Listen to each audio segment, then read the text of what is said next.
Buscad las cosas de arriba, donde está Cristo sentado a la diestra de Dios. Poned la mira en las cosas de arriba, no en la de la tierra, porque habéis muerto y vuestra vida está escondida con Cristo en Dios. Cuando Cristo, vuestra vida, se manifieste, entonces vosotros también seréis manifestados con Él en gloria. Pueden sentarse, hermanos.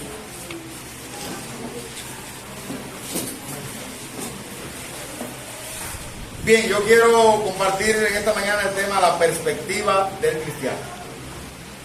La perspectiva del cristiano. Cuando hablo de perspectiva, estoy hablando de la visión. ¿Cuál debe ser la visión del cristiano? Hay un proverbio que dice, y de hecho aquí quería abundar pero no pude profundizar, en el que la visión domina la vida.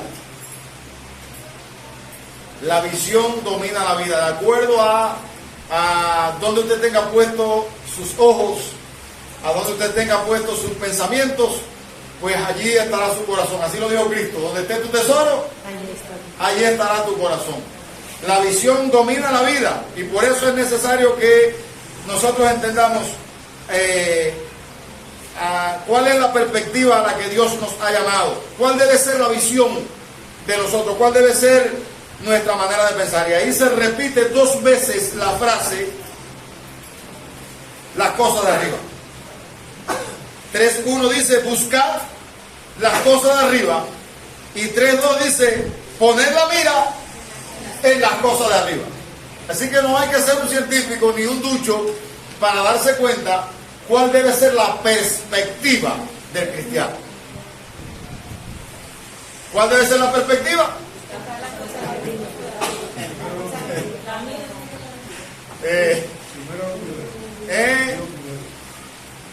Nosotros tenemos un tema convencional que se ha tratado poco aquí. De hecho, el tema dice, ¿alguien recuerda el tema convencional?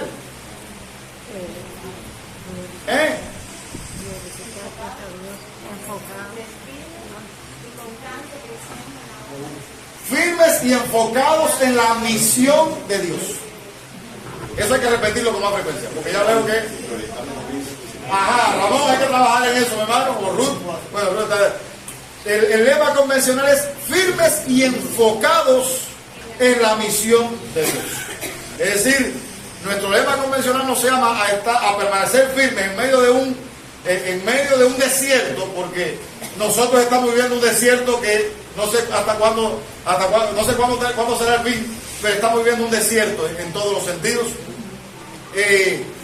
Se nos llama a estar firmes y a estar enfocados. Y el enfoque nuestro domina la vida. Donde nosotros tengamos puestos los ojos, para eso trabajaremos, en eso pensaremos, a eso le dedicaremos tiempo, talentos y recursos.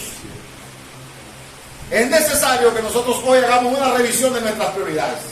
Y ahí el apóstol, antes de introducirme en el texto bíblico, el apóstol ya ha hecho una exposición de lo que Cristo ha hecho por nosotros. Capítulos 1 y 2 del libro de Colosenses nos habla de cuál es nuestra posición en Cristo, todo lo que Cristo ha hecho por nosotros y cuál es ahora nuestra posición en Cristo. Y uno de los textos que para mí ha sido medulares en mi fe cristiana es los versículos del 8, del 2.8 hasta el 15. Esos versículos para mí han sido definitorios, porque yo me veo como alguien que Cristo ha querido salvar, alguien por quien Cristo ha querido hacer una obra tan extraordinaria, que yo todo lo que tengo que hacer es creer lo que Cristo hizo por mí. Yo antes creía que yo era el David que tenía que ir con la onda a derrotar a Goliat. ¿Usted no ha oído mensajes de ese tipo? Yo creía que yo era el David que tenía que ir a vencer al gigante Goliat. Pero en este pasaje bíblico nos enseña que Cristo fue el David que venció a Goliat.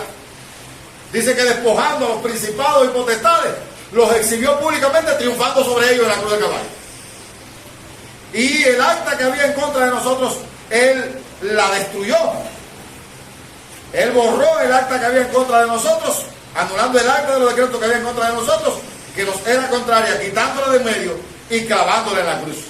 Y entonces, mis culpas, como dice la canción de Jesús Adrián Romero, mis pecados, Él borró y mi deuda canceló. Era pagado. Cristo lo hizo todo por mí. Entonces, el cristiano es alguien que ha sido llamado a reposar en Cristo, a descansar en lo que Cristo ha hecho por él. Y después de Pablo dar hacer una exposición de quién es Cristo y lo que Cristo ha hecho, entonces pasa a hablarnos de cómo debe afectar eso la vida de nosotros.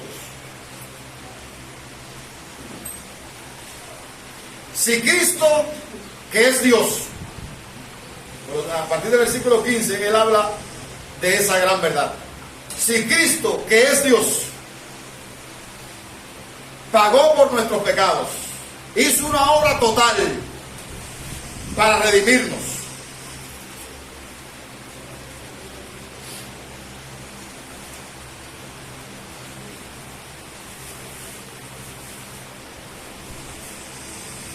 y padeció por nosotros para darnos una posición nueva en Él, y derrotó a los enemigos que nos oprimían, y nos ha dado esa vida plena que nosotros necesitamos para no ser para vivir una fe libre, porque de hecho Pablo combate allí en el capítulo 2, a partir del versículo 16, él combate algunas corrientes que se estaban tratando de colar dentro de la iglesia, y estaban tratando de imponerle al creyente algunas cosas que debían hacer aparte de Cristo. Tenían que guardar la ley. Se habían colado un grupo de personas místicas dentro de la iglesia que tenían visiones y revelaciones y sueños, y dice que no se estaban haciendo de la cabeza, dice el versículo 19. Habían personas supuestamente rindiéndole culto a los ángeles. Habían otras personas mandándole, poniéndole límites: no manejen, ni gusten, ni un toque, según el versículo 21. Y todas esas cosas, mandamientos de hombres, según Pablo. Y Pablo dice, el llamado es: mirad que nadie os engañe por medio de filosofías. Porque, ¿por qué razón nadie os engañe? Porque en Cristo habita la plenitud de la divinidad. Entonces, y nosotros estamos completos en Él. Pablo está argumentando lo que Cristo hizo y cómo eso debe repercutir en nuestra creencia y cómo debemos vivir nosotros. Y habiendo terminado la parte doctrinal, pasa a la parte práctica. Y ahora, después de decirnos lo que nosotros debemos creer, ahora nos habla de cómo debemos vivir.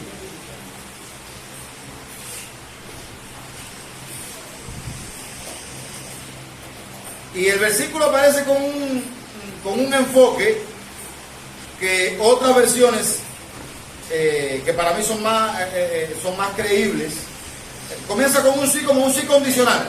Si habéis resucitado con Cristo.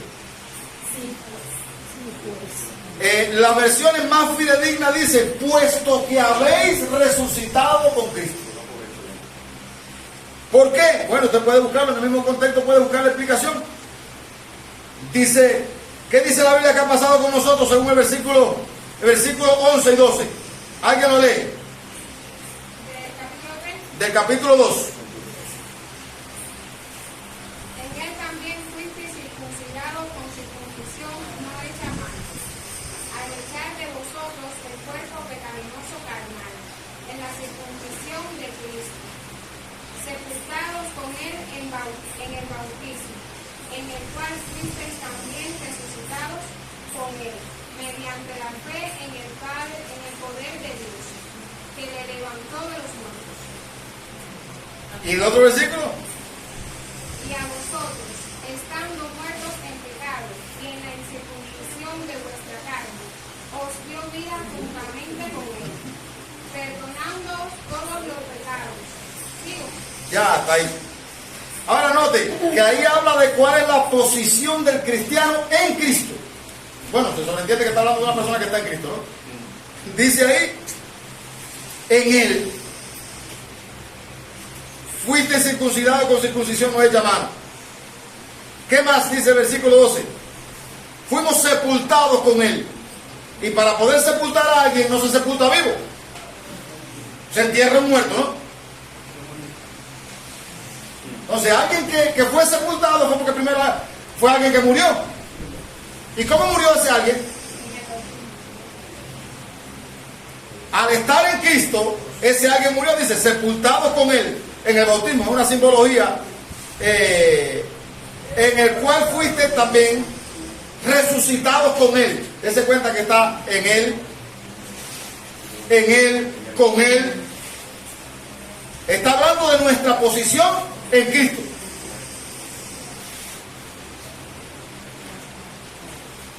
Sepultados con él en el bautismo, en el cual fuiste también resucitados con él, y a vosotros estando muertos en pecado en la circuncisión de vuestra carne, os dio vida juntamente con él. Está hablando de cómo el cristiano está unido a Cristo, y juntamente con Cristo ha pasado por un proceso en el que él ha muerto, ha resucitado y ahora está viviendo la vida cristiana juntamente con Cristo. De hecho, Pablo para mí fue un excelente expositor de esta verdad, porque él fue el que dijo, con Cristo estoy juntamente crucificado, ahora no vivo yo. Bueno, la pregunta, ¿cuántos pueden decir eso? Yo creo que todos podemos decirlo. La pregunta es, ¿y cuánto podemos vivir esa verdad?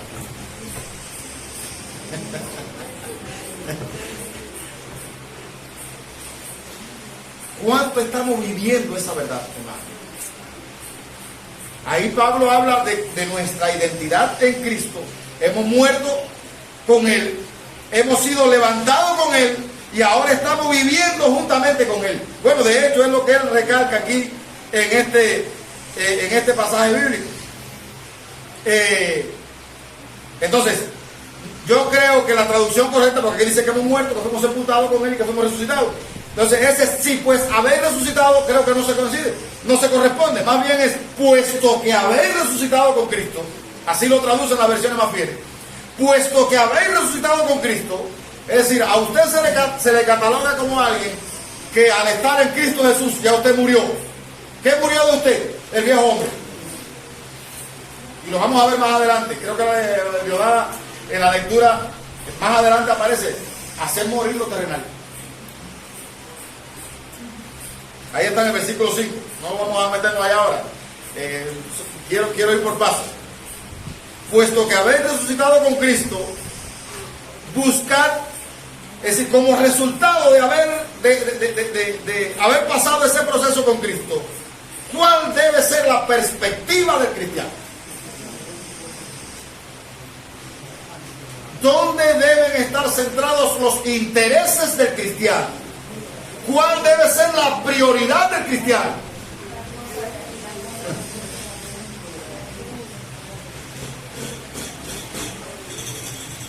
Dios nos trata a nosotros como personas que ya no vivimos nosotros. Ahora Cristo es el que debe vivir a través de nosotros.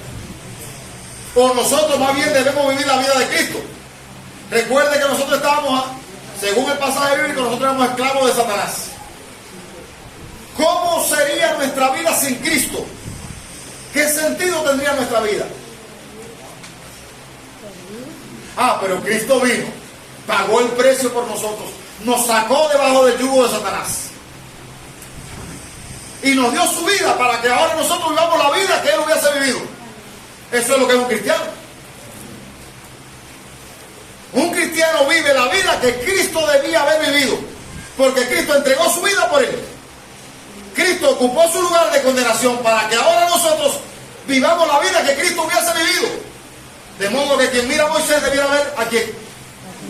Y quien mira a Leonardo, ¿a quién debía ver? Y quien mira a Arias, ¿a quién debía ver? ¿Por qué? Porque nosotros ahora estamos con Cristo y debiéramos estar viviendo la vida de Cristo con los intereses que identificaron a Jesucristo. Y yo tengo que confesar que debido al pecado y a la lucha agónica que tenemos nosotros aquí en la tierra, muchas veces los intereses materiales pasan por encima de todas esas cosas y estropean lo que Dios quiere hacer con nosotros. Pero ¿usted sabe por qué? Porque no hacemos morir los terrenales. Estamos tan enamorados de la tierra que se nos olvida. Ahí Pablo habla de tres cosas. Vamos a verla en el pasaje. Primero, puesto que, ¿qué ha pasado? Hemos resucitado con Cristo. En el versículo 2 dice, en el versículo 3 dice que hemos muerto con Cristo. Y en el versículo 4 dice que seremos glorificados juntamente con Cristo. Fíjense, yo no voy a cambiar el orden, ya que el Espíritu Santo lo puso de esa manera. Yo hubiese puesto, he muerto con Cristo, después he sido resucitado con Cristo y seré glorificado con Cristo. Pero como en el orden que aparece en el pasaje, he resucitado con Cristo, dice el versículo 1 del capítulo 3. He resucitado con Cristo. Versículo 3 del capítulo 3. He muerto con Cristo. Versículo 4 dice que seré manifestado con Él en gloria. Seré glorificado con Cristo. Es decir, usted se da cuenta que todo lo que va a pasar conmigo tiene que ver con mi unión con Cristo. Y al estar unido a Cristo Jesús, yo tengo que saber qué cosas era la que Cristo, cuáles eran los intereses de Cristo. Bueno, ahí lo dice. Cristo no vivía enamorado de la tierra. Él sabía que su vida aquí en la tierra era una pasarela, era de paz. Y de hecho la Biblia dice que nosotros somos peregrinos y extranjeros. Nosotros no somos de aquí. La Biblia nos califica a nosotros como peregrinos y extranjeros. La Biblia dice que nosotros estamos anhelando una ciudad celestial.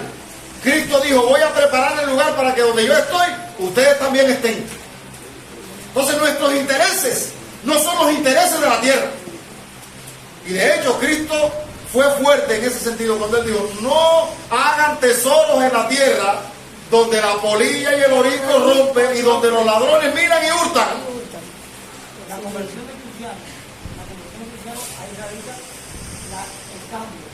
Antes de conocer a Cristo, éramos de este mundo. Al conocer a Cristo, morimos al mundo. Al morir, ya no somos de este mundo, ya somos de este cristiano. Y entonces, en el bautismo está el testimonio de que ya necesitamos de que... Sí, el bautismo solamente es una simbología. Pronto se van a bautizar los hermanos. Ahora, ¿dónde está el problema, hermano? ¿Dónde está el problema de la vida cristiana?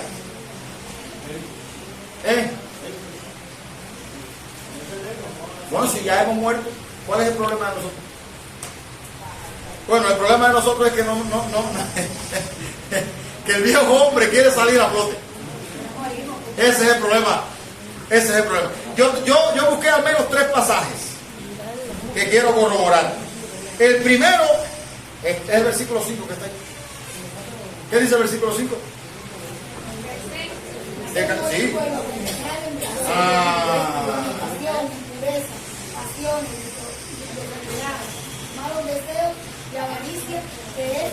Pero ¿qué tengo que hacer yo con eso? Hacer morir. Tengo que hacerlo morir. Hacer morir esa.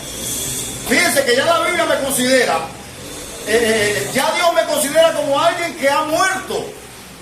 Mi viejo hombre ya murió.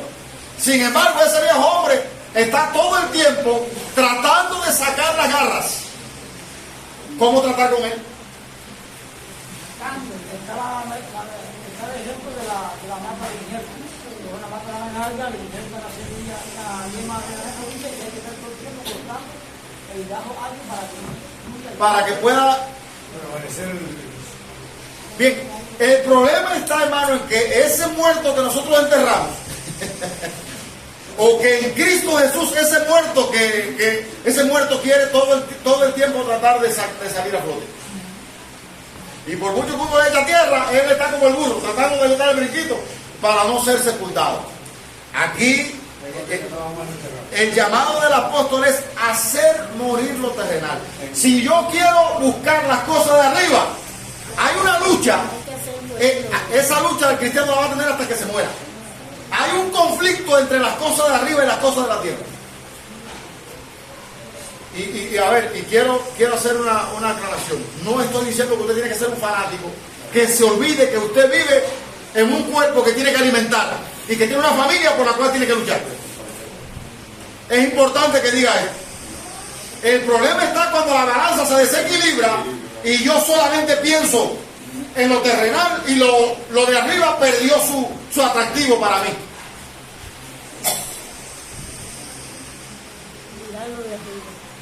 En Romanos 7, pastor, Pablo describe muy bien esa batalla que tenemos y después en Romanos 8 se ve cómo es que podemos vencer. Romanos 7. Bien, pero antes del 7 y el 8 está el 6. Vamos a Romanos 6. Ese era otro texto bíblico que tenía. Romanos 6 dice: ¿qué pues diremos? ¿Perseveraremos en el pecado para que la gracia abunde? En ninguna manera.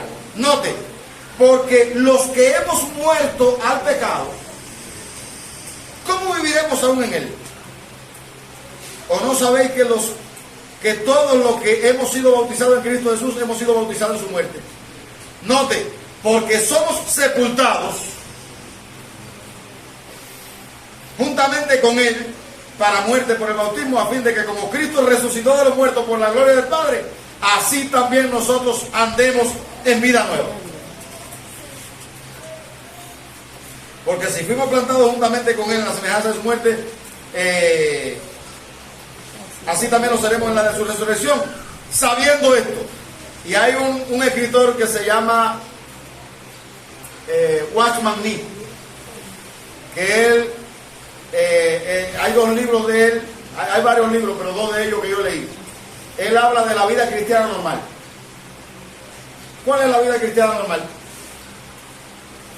¿Y qué debe saber un cristiano para poder vivir la vida cristiana normal?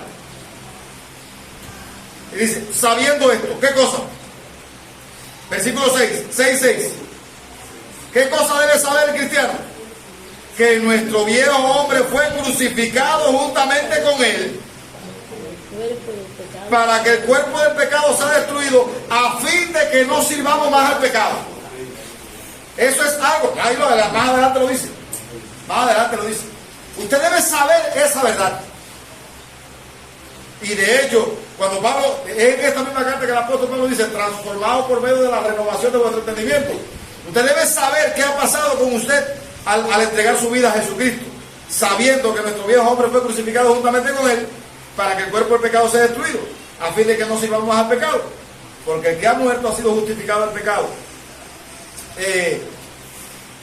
El versículo 11, que es el texto donde yo quería aterrizar, dice, y es el texto que cita mi hermano Ariel: así también vosotros consideraos. ¿Qué cosa? El cristiano es alguien que tiene que pensar que su vida, al estar unida a Cristo, ya él murió al pecado y ahora tiene que vivir para agradar a Dios. Su vida debe ser regida por los intereses que rigieron la vida de Jesucristo. Y cuando a Cristo le trajeron comida, mira, aquí te traemos, dice, no, mi comida es que haga la voluntad de mi Padre y que termine la obra que Él me encomendó. Yo quiero ser así. Entonces no lo soy. Yo quiero perder el sueño por la obra de Dios. Y cada uno de nosotros debiera ser así. Ahora, ¿dónde está el problema? ¿Dónde está el conflicto? En que nuestro viejo hombre está batallando ahí. Y si nosotros no nos damos cuenta y nos consideramos, dice el versículo 11, considerados muertos al pecado, pero vivos para Dios en Cristo Jesús, Señor nuestro. Si yo no me considero muerto al pecado, pues el pecado va a volver a tomar posesión de mi vida y se acabaron las prioridades eternas para mí. Yo voy a vivir para lo temporal. Entonces, yo le hago una pregunta, hermano. Esta semana que pasó, ¿cuánto tiempo usted dedicó a los intereses eternos. Y no estoy hablando ahora de leer la Biblia y orar, que hace falta. No estoy hablando solamente de eso. ¿Con quién compartió de lo que Dios le dio? ¿A quién visitó? ¿Con quién compartió el mensaje del Evangelio, que es más importante que cualquier otra cosa? ¿A quién ayudó a crecer en la fe? Nos hemos conformado con un cristianismo castrado. Y creemos que ser cristiano es venir aquí, cantar un poco e irnos para la casa. No, hermano. Ahí Pablo está hablando de una realidad que debe gobernar la vida de nosotros. Y yo creo que es un llamado serio, porque después de todo lo que Pablo ha dicho, que quién es Cristo y lo que ha hecho por nosotros, comenzar de esta manera. Yo creo, hermano, que debemos hacer una revisión de nuestros valores, de nuestras prioridades y saber qué le vamos a decir a Cristo en esta mañana.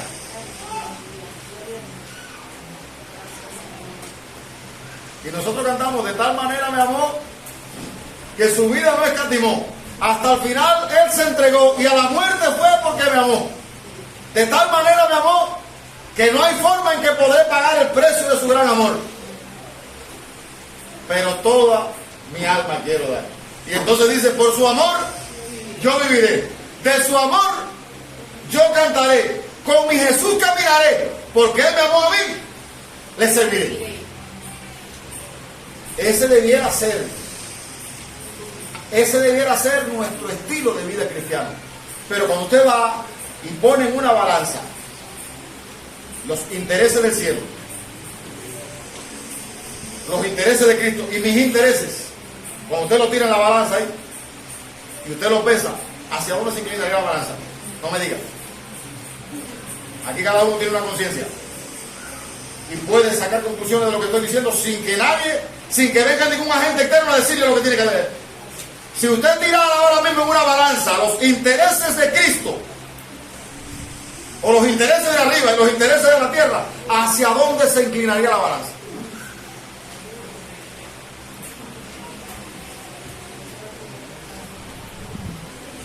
¿Cómo nos debe afectar a nosotros lo que Cristo ha hecho por nosotros?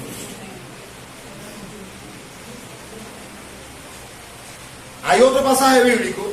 Bueno, dice que dése cuenta que hay dos palabras. Usted debe saber. 6:6 debe saber que su viejo hombre fue crucificado. Y debe considerarse muerto al pecado. Pero hay otro pasaje bíblico que yo noté. 1 de Pedro 4:1-3. Este pasaje lo oí en una exposición cuando estaba en la convención de Jorge Wilson, en la convención de la fe apostólica, y me hizo mucho bien. 1 de Pedro 4:1-3 dice: puesto que Cristo ha padecido por nosotros en la carne, vosotros también armaos del mismo pensamiento.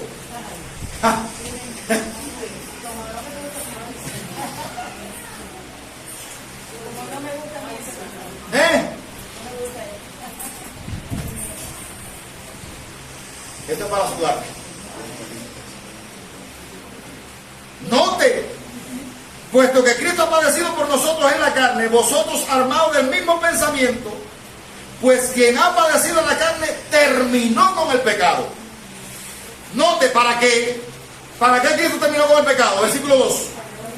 Para no vivir el tiempo que resta en la carne conforme a la concupiscencia de los hombres, sino conforme a la voluntad de Dios. Te pregunto, mi hermano, ¿así vives?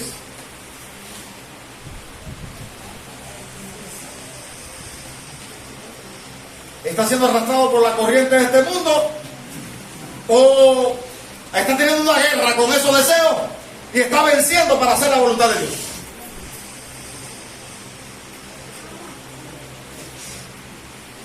Note lo que dice: baste ya el tiempo pasado para haber hecho lo que agrada a los gentiles, andando en lascivia, concupiscencia, embriaguez, orgía, disipación y abominables idolatrías. Bueno, usted puede seguir leyendo el pasaje bíblico, se lo dejo de tarea.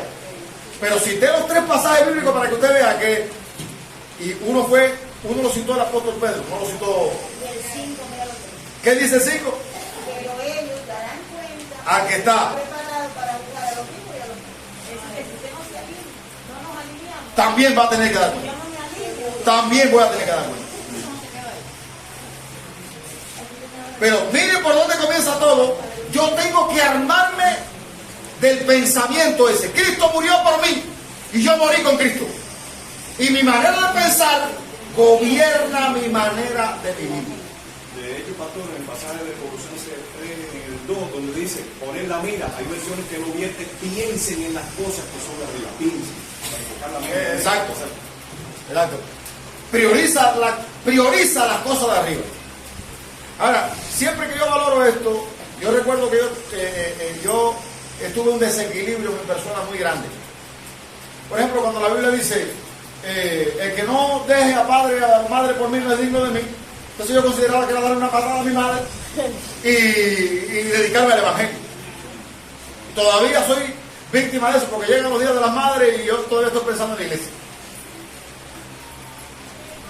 Y bueno, sería bueno equilibrar la balanza. Un día de la madre para la iglesia, un día de la madre para la madre.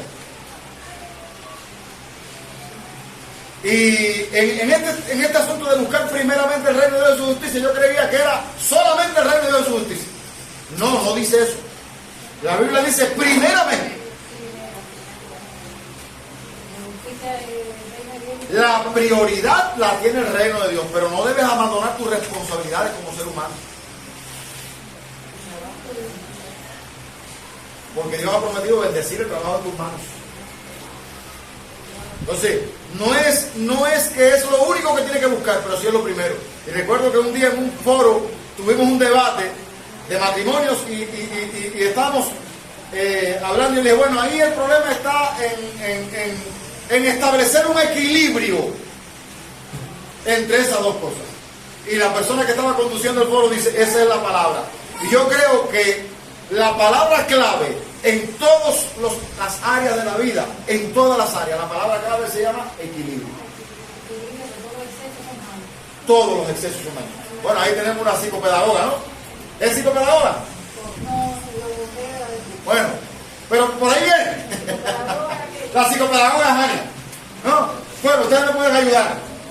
De hecho, usen ese arsenal para que nosotros podamos ser personas equilibradas. Que es tan difícil conservar el equilibrio. Cuando no llegamos, nos pasamos. En disciplina, cuando no es porque no usamos ninguna disciplina, es porque somos tan verdugos que nos cogen miedo. Entonces, ser equilibrado. El pecado nos ha hecho tanto daño que el guardar el equilibrio es algo tan difícil. Pero yo creo que Cristo se puede lograr. Porque a eso vino Cristo. Decía Abel González, un día lo oí en un debate y dijo, el cristiano es la persona más normal que hay sobre la tierra. Usted no tiene que ir por ahí por donde quiera y decir, aleluya, gloria a Dios, yo soy cristiano. Es una persona normal. Donde usted vaya, usted es un ser humano. Usted va a la cola del banco, usted está en la cola del banco como un ser humano normal. Tiene que estar presumiendo de que usted es una persona que anda en un nivel que no lo anda.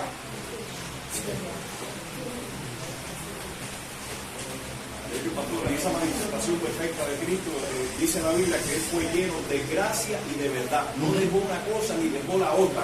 Equilibrio. Llevó las dos cosas constantemente. Equilibrio. En la manifestación de su vida, en cómo Él sanaba cuando trajeron la ramera, no dejó la ley, no dejó lo que era, pero a la vez supo dar la verdadera aplicación a lo que Dios quería.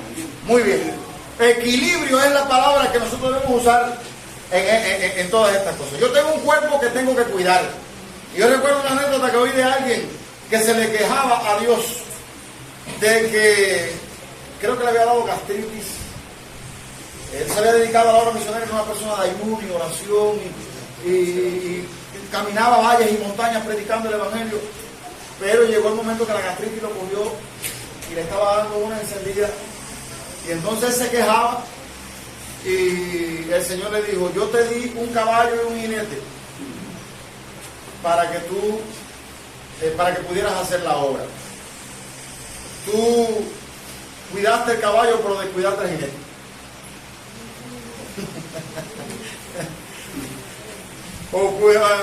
A ver, cuidaste el jinete, pero descuidaste el caballo. Es decir, yo tengo que andar en un cuerpo que yo tengo que cuidar, y si yo lo descuido, después voy a sufrir las consecuencias de no haber vivido una vida equilibrada. Y yo tengo que saber, hermano, que yo tengo que cuidar, que no puedo olvidarme de que yo vivo en un cuerpo. Ahora, la prioridad no debe ser mi cuerpo. La prioridad debe ser, lo dice el texto, lo dice 2 veces. Volvemos al texto de Colosenses. Como lo que ha ocurrido en ti es algo tan grande, tú debes poner la mira, dice Pablo. Debes poner la mira. Primero debes buscar. Esa palabra buscar. Y ese buscar, yo creo que ese buscar demanda una acción de nosotros. El cristiano no es alguien pasivo. Ayer hablábamos aquí, estamos compartiendo la asignatura misionología, y hablábamos aquí de la necesidad de ser proactivos, de crear ocasiones para compartir el evangelio. Y me hablaban de Lady. Alguien decía, Lady tiene una gracia para colarse a la gente y compartir el evangelio. Y yo decía, no, es que Lady, cuando no ve la oportunidad, la crea, le pide al Señor que le dé la sabiduría para buscar una palabra o algo por medio de lo cual ella pueda dejar caer esa. Y entonces, el cristiano es alguien que está con los sentidos aguzados, porque todo lo que ocurre nos aporta sabiduría. El hombre más sabio del mundo habló de la hormiga. ¿Y qué lección sacó de la hormiga? Perezoso. Ve a ver la hormiga cómo en el verano prepara su comida. Un hombre sabio hablando de hormiga. Pero sacó una lección de ahí que le está diciendo, hay un tiempo. Mira cómo se esfuerza para preparar su comida en el verano. Bueno, dice, perezoso, levántate y ponte a hacer, porque va a llegar el tiempo del invierno que no va. Entonces, todo lo que ocurre nos aporta sabiduría, nos aporta. Dios quiere usar todo lo que ocurre a nuestro alrededor para bendecir nuestra vida. Y nosotros tenemos que ser entendidos de esa verdad. Y cuando dice buscar las cosas de Dios, está diciendo que tenemos que ser proactivos. Porque yo tengo una guerra conmigo mismo. ¿Usted cree que a mí me gusta? ¿Usted cree que a mí me gusta ir a la casa de las personas? No, yo más bien lo que quiero es estar chateando en el teléfono y viendo videos. Mi carne se opone a eso. Pablo tenía ese conflicto. Pablo dice,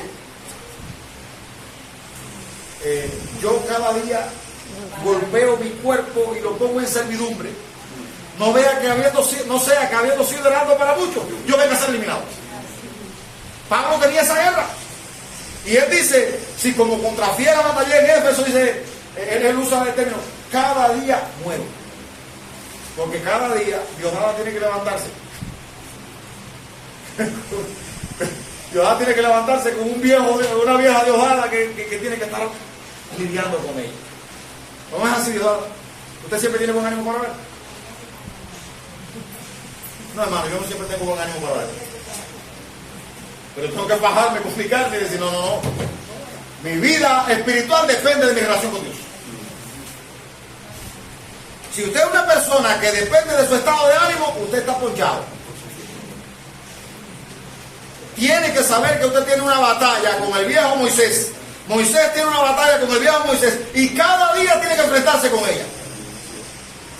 Y si no la enfrenta, el viejo Moisés va a terminar destruyendo el nuevo. O arrastrándolo al pecado. Y ese es el peor enemigo que usted tiene.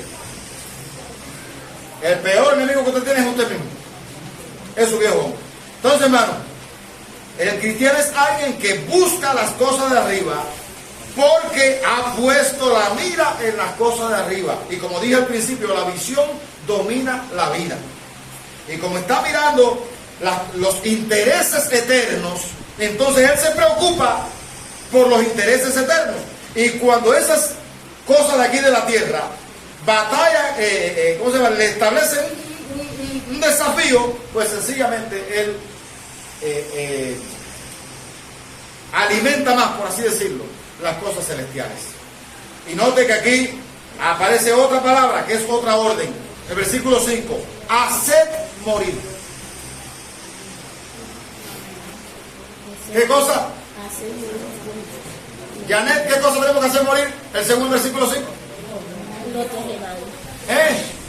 Lo terrenal. Hay un conflicto entre lo celestial y lo terrenal, entre lo de arriba y lo de abajo. ¿Qué voy a hacer para poder tener la mira en las cosas de arriba y poder buscar las cosas de arriba? ¿Qué tengo que hacer con lo de abajo? Hacer morir lo terrenal. Alguien, y creo que este ejemplo se ha puesto varias veces aquí, el ejemplo de los dos perros. Había un hombre que tenía dos perros y él sabía cuándo iba a ganar un perro blanco y un perro negro. Él sabía cuándo iba a ganar el perro negro y cuándo iba a ganar el perro blanco. Y cada vez que echaba la bronca, ganaba el perro que el hombre decía.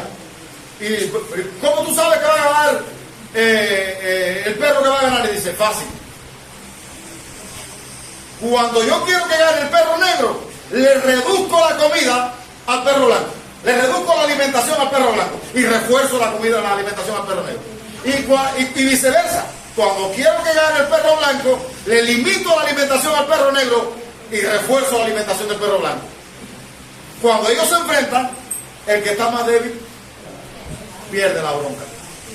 Bueno, usted sabe que en sentido figurado nosotros tenemos un par de perros bajados entre nosotros.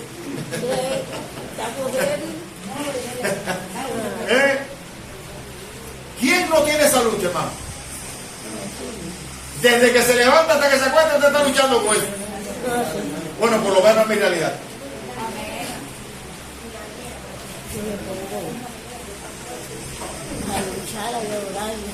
Ahora, ¿usted quiere que las cosas del cielo cojan fuerza en usted? ¿Quién quiere que las cosas del cielo cojan fuerza en él? Hay algo que tiene que hacer. Versículo 5, vamos a leerlo todo de una voz. ¿Y cómo lo va a hacer morir? Vamos a leerlo todo de una voz, el versículo 5.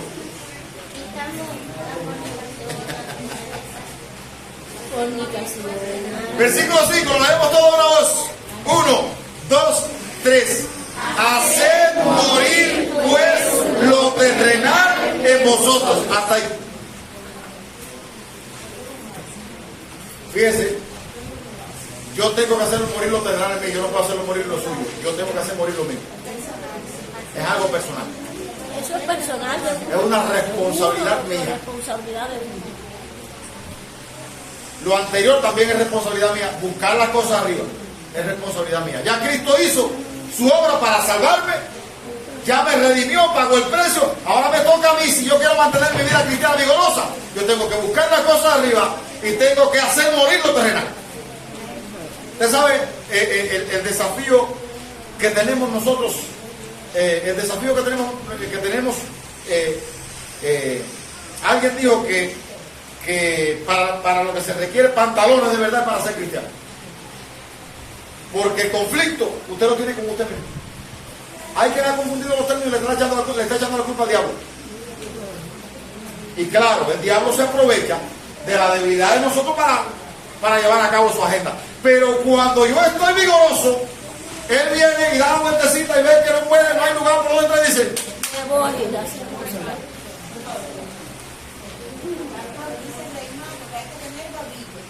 babilla. Hay que tener babilla. Y otra cosa que quiero decir, hermano, la carne no se vence fajado con ella. Eso fue una verdad que aprendí en Romanos capítulo 8. Si vivís conforme a la carne, moriréis. Mas si por el Espíritu hacéis morir las obras de la carne. Note la metodología. Usted no va a ganar la batalla fajado con las pasiones que usted tiene.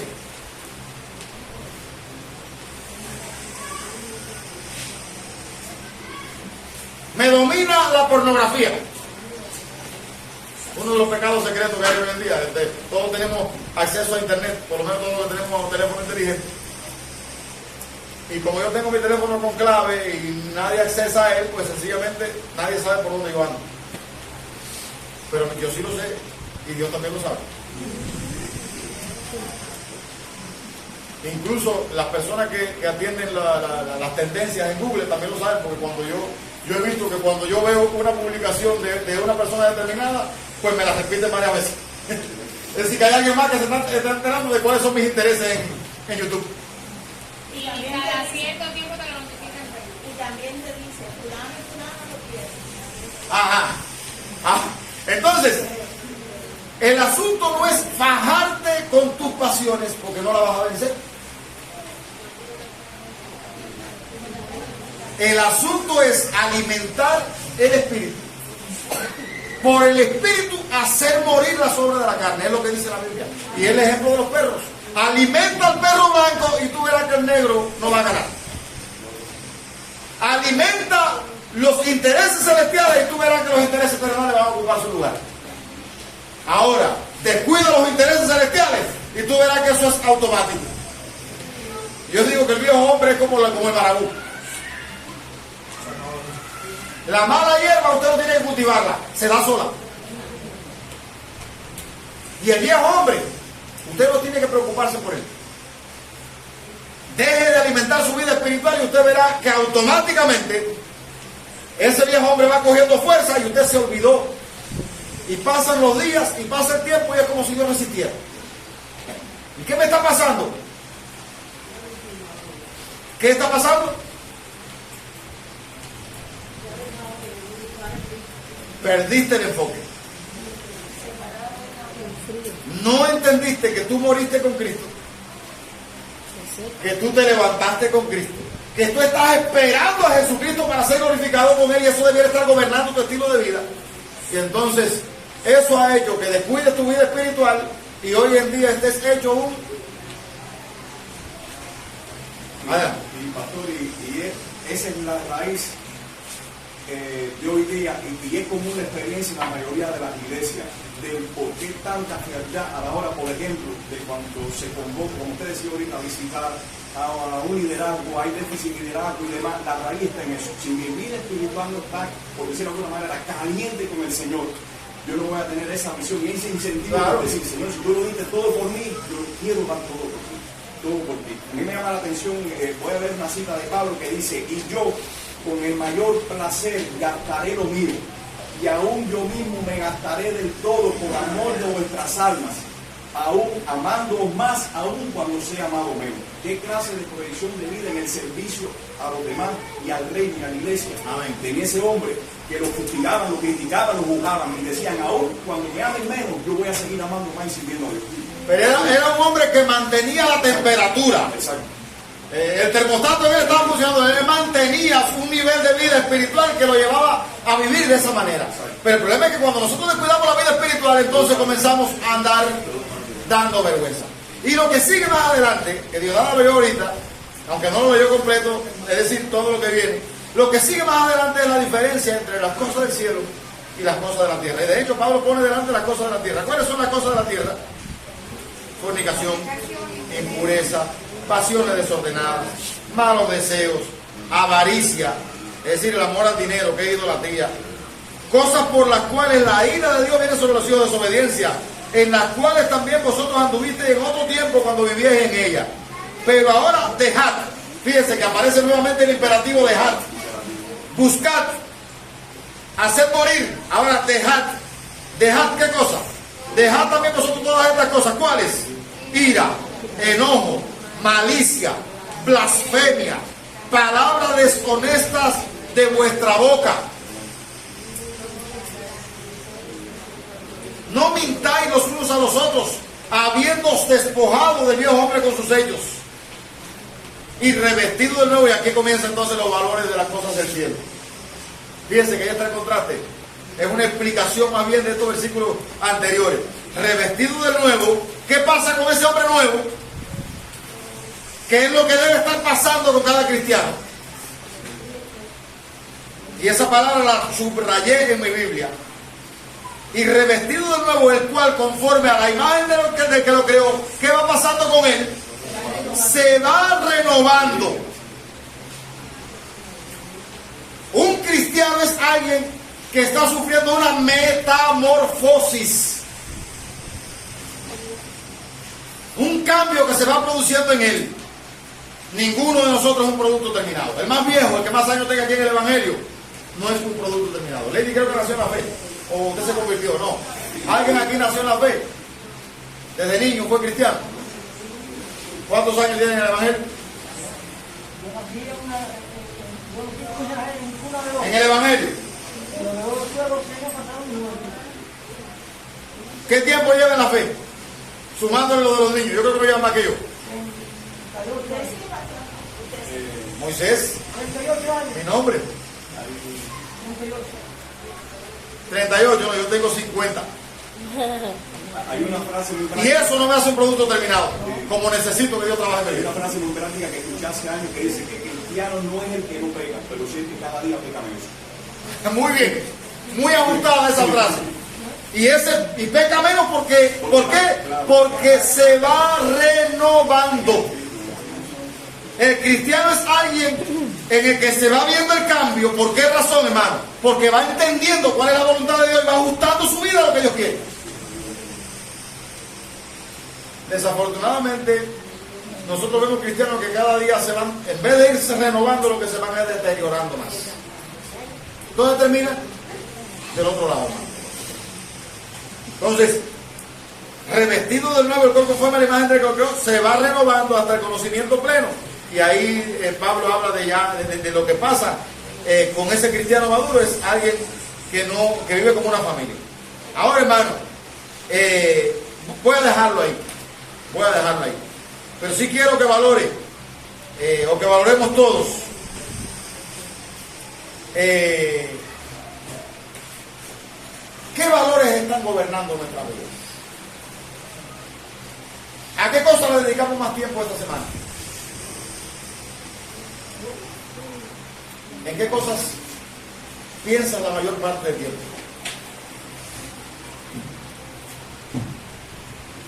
Yo valoraba el caso del lema que tiene la iglesia de Sujel Michelin. Y a mí me maravilló, yo lo noté en el teléfono: viviendo el presente a la luz de la eternidad.